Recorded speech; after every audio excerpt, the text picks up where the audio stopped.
Welcome to another riveting episode of Fairly Scientific, brought to you by Science of Harrow. Right?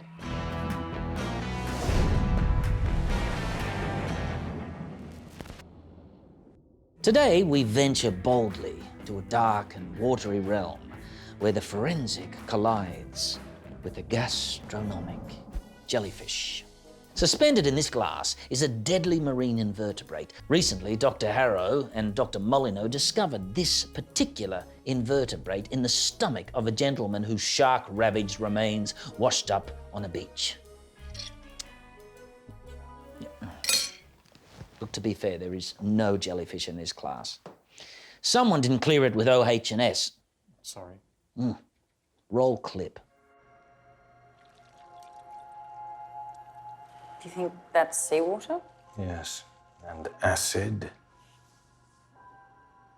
And The name my zoologically challenged colleagues are searching for is Carukia barnesi, known to the great unwashed as the common Irukandji jellyfish, a creature with a small but lethal prick. Whilst there's no anti-venom for the Irukandji stings, there are symptomatic treatments. Antihistamines are used to reduce inflammation. Intravenous opioids are administered for pain. And as for the old folk cure of urinating on the affected area, you might be surprised to learn that it can actually make things worse. The tentacles of the jellyfish carry thousands of microscopic stinging cells called cnidocytes. Inside the cnidocytes are nematocysts, tiny coiled barbs sealed off under intense pressure.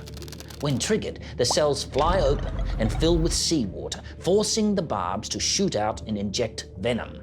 Vinegar and seawater can help deactivate any nematocysts left clinging to the skin, but urine changes the salt balance, triggering the undischarged nematocysts to fire. So, when it comes to Irukandji, please, give the piss a miss. Trust me. But enough toilet talk. It's time for our side note. Venom versus poison. A pathologist's reflection.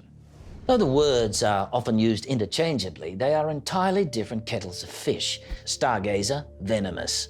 Pufferfish, poisonous. Side note to the side note.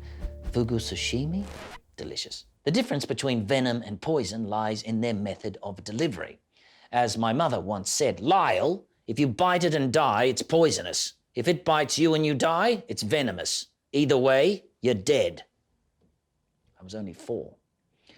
Venom needs a wound in order to enter the body and penetrate the bloodstream. Like a tetanus shot, it has to be actively injected.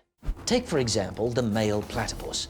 During mating season, the male's testes swell and they start fighting over the lady platypus, shooting a toxin out of their foot spurs to paralyze their rival suitors. Poisonous organisms, on the other hand, have a more passive-aggressive approach. Their toxins make it into the body through inhalation, ingestion, or absorption through the skin. The cane toad secretes a poison that it makes in the parotid glands behind its ears. But some animals aren't born poisonous or venomous, so they must steal their toxic defenses, which brings us to the nudibranch.